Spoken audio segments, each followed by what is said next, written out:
కావాల్సిందిగా రిక్వెస్ట్ చేస్తున్నాం. అందరికీ నమస్కారం అండి. ధీరజ్ గారు థ్యాంక్ యూ సో మచ్ నన్ను ఇన్వైట్ చేసినందుకు. గ్రేట్ అండి ఇలాంటి సినిమాలు తీయటం. అంటే ఫస్ట్ మీ 3 ఫిలిమ్స్ చాలా బాగుంటాయండి. అంబాజీపేట, గర్ల్ ఫ్రెండ్, ఇప్పుడు ఇది డెఫినెట్లీ ఐఎమ్ షూర్.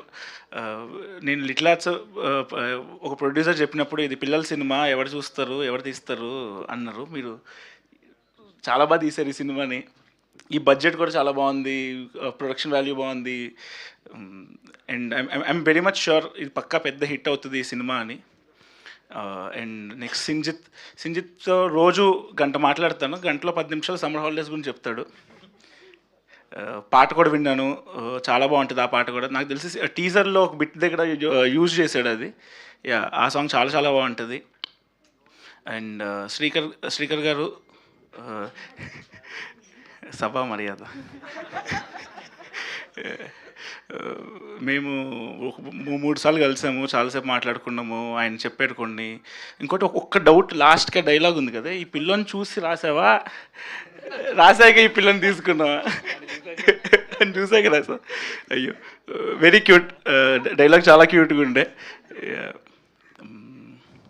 ఇంకా రోహన్ నీలా మాట్లాడాలి రోహన్ ఎలాగైనా. Yeah, I'm very much sure ఈ అబ్బాయిది 90s చాలా బాగుంటుంది. ఈ అబ్బాయి పర్ఫార్మెన్స్ అదిరిపోతుంది ఆ సిరీస్లో. నెక్స్ట్ భర్త మాసాయిలు నాకు బాగా నచ్చింది. Pre wedding show, I think you'll do lot more films.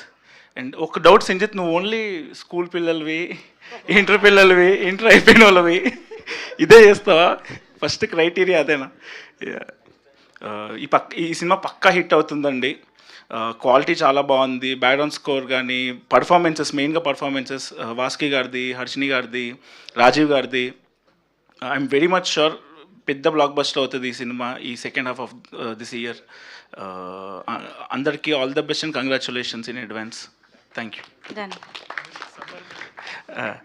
Kit గారు ఈ సినిమాకి ఫుల్ లిరిక్స్ రాశారని చెప్పారు. పక్కా ఈయన కూడా వెరీ సారీ ఆయన కూడా గ్రేట్ టాలెంట్. యా, సమ్మర్ మరి ఎగ్జామ్స్ అయిపోయిన వెంటనే బుక్స్ అమ్మేస్తుండే. ఫస్ట్ చేసేది బెస్ట్ మూమెంట్. ఇంకోటి ఇంటికి రాగానే కేబుల్ టీవీ, అప్పుడే కేబుల్ కనెక్షన్ ఇస్తుండే మా ఇంట్లో మా డాడీ. సో ఇది సినిమాలే సమ్మర్. బాగా రిలేట్ చేశారండి. Thank you so much. So yes, Ramambaraju గారు.